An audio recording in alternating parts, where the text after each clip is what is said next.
Hello everyone, so আজকে ডিনারের জন্য চলে গেছিলাম দ্য লাইট হাউসে। It's restaurant, it's Mangalore style restaurant. It's in 80 feet road. এটা হচ্ছে খুব রামাইয়ার খুব কাছে আর অপোজিট অফ ম্যাক্স ফ্যাশন। তো আমরা চলো উপরে চলে যাই। উপরে চলে গেলাম, জায়গাটা আমি তোমাদের দেখিয়ে দিচ্ছি। খুবই সুন্দর একটা জায়গা। এখানে এসে তুমি সব বন্ধু বান্ধবদের নিয়ে এসে বসতে পারো, আড্ডা মারতে পারো, গল্প করতে পারো, সুন্দর সুন্দর খাবার খেতে পারো। সি ফুড লাভার্স যারা, তারাও এখানে আসতে পারো। মানে mostly it's for sea food, but তার সাথে তুমি ভেজ অপশনসও আছে অনেক। এই দেখো চারিদিকটা আমি তোমাদের দেখাচ্ছি। এই দেখো ছোটো ছোটো লাইট হাউসও এখানে আছে, সুন্দরভাবে সাজানো সব দিকে।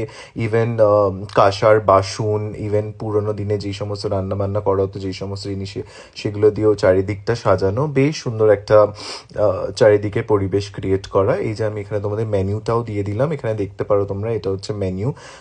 এখানে বেশ the price was also very reasonable. আর সবাই মিলে এসে খাওয়া দাওয়া করার জন্য দের আর লট অফ অপশনস অ্যাভেলেবল। আর ব্যাঙ্গালোরে যথেষ্ট ঠান্ডা পড়েছে, দেখো 17 ডিগ্রি আজকে, বেশ ঠান্ডা লাগছে বাইরে, যেহেতু it's kind of roof top. তো ফার্স্ট চলে এসেছে spring roll, veg spring roll. তার সাথে আমরা নিয়েছিলাম চিকেন সুখা, দেখতে পাচ্ছ চিকেন সুখা। তার সাথে neer dosa, which is must try. যারা এখানে আসতে চাও এটা ট্রাই করে দেখো, নীর দোসা। এর সাথে ছিল হচ্ছে piece pulao. This was also very nice. এর সাথে আমরা মাশরুম ঘি রোস্টও নিয়েছিলাম। তার সাথে দুটো ডিফারেন্ট টাইপ অফ নান ছিল, একটুখানি ভেজ নুডলসও ছিল। আর লাস্টে আমি নিয়েছিলাম প্রনস ঘি রোস্ট, এটাও বেশ ভালো মজার। এবার বলি আমরা কেন এসেছিলাম। এই যে বার্থডে বয়, ওকে কি বার্থডে গিফট দেওয়া হবে সেটা ডিসাইড না করতে পেরে, ও কিছু পছন্দ না করে উঠতে পেরে, আমরা ওকে এই ট্রিটটা দিয়ে দিলাম।